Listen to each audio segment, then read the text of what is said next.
મોડાસા બંધન બેંકના ગ્રાહક સેટલમેન્ટ માટે તૈયાર, પણ બેંક સીલ મારવા માટે ઉતાવળી હોય તેવો આક્ષેપ કરતા લોન ધારક. બંધન બેંકના કસ્ટમરના જણાવ્યા પ્રમાણે 6 લાખની લોન 2019માં લીધી હતી, જે ભરતા 6 વર્ષ વીતી ગયા છતાં અને હાલ છેલ્લા એકાદ વર્ષથી ધંધો ન ચાલતા હોવાથી બંધન બેંકના હપ્તા અમારાથી ભરાયા નથી. આ બાબતે વારંવાર બંધન બેંકના બેંક મેનેજરને સેટલમેન્ટ માટે મૌખિક રજૂઆતો કરી હોવા છતાં અમને યોગ્ય જવાબ મળેલ ન હતો.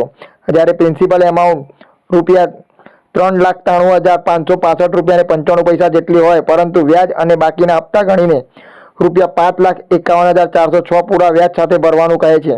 ત્યારે આજે જ્યારે લોન ધારકના કહેવા પ્રમાણે સોસાયટીના તેમજ લાગતા વળગતા સગા સંબંધીઓ દ્વારા ફાળો કરી આટલી રકમ ભેગી કરી આપી હોય, આ રકમ બેંક મેનેજર લેવા તૈયાર નથી. ત્યારે આવતીકાલે સીલ મારવાની પ્રોસેસ કરવામાં આવતી હોય ત્યારે આ ગરીબ માણસ ક્યાં જાય? હાલ બેંક રિકવરી માટે પ્રયત્નો કરતી હોય છે, જ્યારે અહીંયા તો સેટલમેન્ટ કરતાં સીલ મારવામાં વધારે ઇન્ટરેસ્ટ બેંક ધરાવતી હોય તેવું લાગી રહ્યું છે.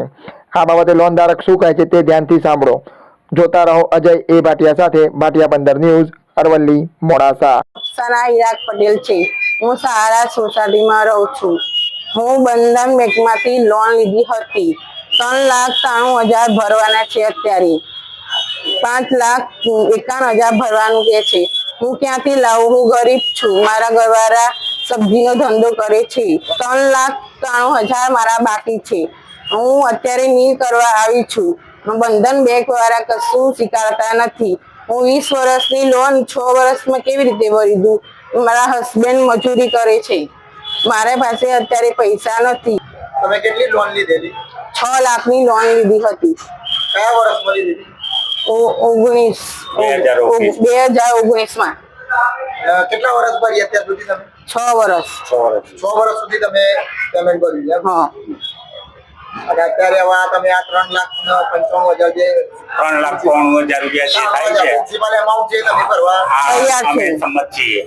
બરાબર, બેંક સ્વીકારવા માટે તૈયાર નથી. શું કેવું છે મેનેજરનું? મેનેજરનું એવું કેવું છે કે નોટિસ ઇસ્યુ કરી છે કોર્ટ દ્વારા અને સીલ મારવાની વાત કરી છે. અમારા પાસે અમે જેમ તેમ કરી અને અમારી મુસ્લિમ સંસ્થાના અંદર આમ તેમ જઈને લોકોને રજૂઆત કરી, કોઈએ 1,000 આપ્યા, કોઈએ 2,000 રૂપિયા આપ્યા, એ રીતના કરી અમારી મદદ કરી છે. અને એ મદદના અનુસંધાનમાં અમે અમારી પાસે જે કંઈ પેમેન્ટ થયું છે અમે લઈને અહીંયા આવ્યા છીએ.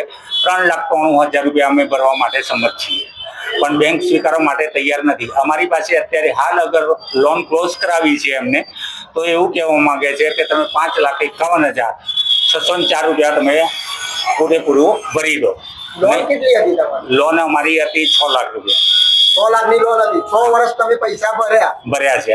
બરાબર. છતાં 5 લાખ એટલે અમારે એવું હતું કે ક્યારેક બન્યું ના બન્યું, અમે હપ્તો ભર્યો ના ભર્યો, એ બાબતે અમારા ઉપર આ બધો ચાર્જ લગાવી દેવામાં આવ્યો છે. અને તદ ઉપરાંત એ વ્યાજબી એટલું ગણીને અમારા ગરીબો પર અત્યાચાર થાય છે. એટલે અત્યારે કહેવા માટે તૈયાર નથી બેંક. એવું કેવું આ બેંક સ્વીકારવા નથી. અને આવતીકાલે મતલબમાં સીલ થશે કોર્ટ દ્વારા અમારું મકાન. અમારી પાસે અમે જેમ તેમ કરીને માગણ કરીને અમે પેમેન્ટ લઈને આવ્યા છીએ. બેંક સ્વીકારવા માટે 3,93,000 તૈયાર નથી અને આવતીકાલે સીલ મારવા માટે આવે છે. ન્યાય અપાવો, અમને ન્યાય અપાવો. બરાબર કે અમે 3,93,000 રૂપિયા ભરવા માટે અમે સંમત છીએ.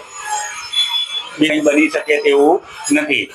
અને અમારા બનેવી જે છે એ છૂટક મજૂરી બી કરે છે અને શાકભાજીનો ધંધો બી કરે છે, લારીમાં ધંધો કરે છે. બરાબર, પણ ક્યારેક ચાલે છે, ક્યારેક નથી ચાલતું. જેમ તેમ કરીને અમે આટલું બેંકનું અમે પેડ કરવા માટે આવ્યા છીએ, પણ બેંક સ્વીકારવા માટે તૈયાર નથી. તે બદલ અમને ન્યાય અપાવવા વિનંતી કરીએ છીએ. અમે આ મીડિયા સમક્ષ રજૂઆત કરી છે કે અમને અવડે ને અવડે તાત્કાલિક ન્યાય અપાવો, નહીતર અમારે દવા પીવાનો વારો છે. અમે બે જ જતી છીએ, નહીતર અમારો પરિવાર તમામ દવા પીને આત્મહત્યા કરીએ છીએ. એ બેંકના ઉપર આક્ષેપ લાગશે. અધિકારીઓને પણ અમે રજૂઆત કરીએ છીએ કે અમે જે આ 6 વર્ષથી લોન ભરી છે અને આજે અમારે હાલમાં 5,51,000 રૂપિયા 604 રૂપિયા અમારા પાસે એ લોકો માગણી કરી રહ્યા છે. પણ અમે આજે 6 વર્ષથી જે ભરેલું છે, તો અત્યાર સુધીમાં શું અમે 50,000 રૂપિયા જ ભર્યા છે? તો આ બીજું બધું વ્યાજના સાથે જ ગયું છે ને. અને અમારા પાસે આવી રીતના ગરીબોને આવી રીતના છેતરપિંડી કરી અને વ્યાજના રૂપિયા જ લે છે ને એ લોકો. તો મૂડીના અંદર શું જમા કર્યું છે? અમે આજે 6 વર્ષના અમારા ઓનલી ફોર 50,000 રૂપિયા જ જમા થયા છે. તો તમામ અધિકારીઓને અમે એવું જણાવવા માંગીએ છીએ કે આ તમામ ભારતના તમામ નાગરિકો પર આવું ધ્યાન દોરાવો અને ખરેખર ગરીબના ઉપર આવો અત્યાચાર થાય છે. જે પણ આ લોકો વ્યાજ આ રીતના કરી અને ડબલ કરીને મારવાનો પ્રયત્ન કરી રહ્યા છે, તો ગરીબ કેવી રીતના જીવશે? જેવી તેવી તમારી મનમરજી વિરોધ તમે જે વ્યાજની અને પેનલ્ટીઓ લગાવી આવી અત્યાચાર કરી રહ્યા છો, તો આ ગરીબોને જીવવા દેશો કે કેમ? તેનો અમને ન્યાય આપો. એ બાબતે અમે આ મીડિયાની અંદર સમક્ષ રજૂઆત કરી છે. સરકારને અમે અપીલ કરીએ છીએ કે અમને આ ન્યાય મળે અને તમામ ગરીબોને પણ ન્યાય મળતો રહે ભારત દેશના તમામ. જય હિન્દ.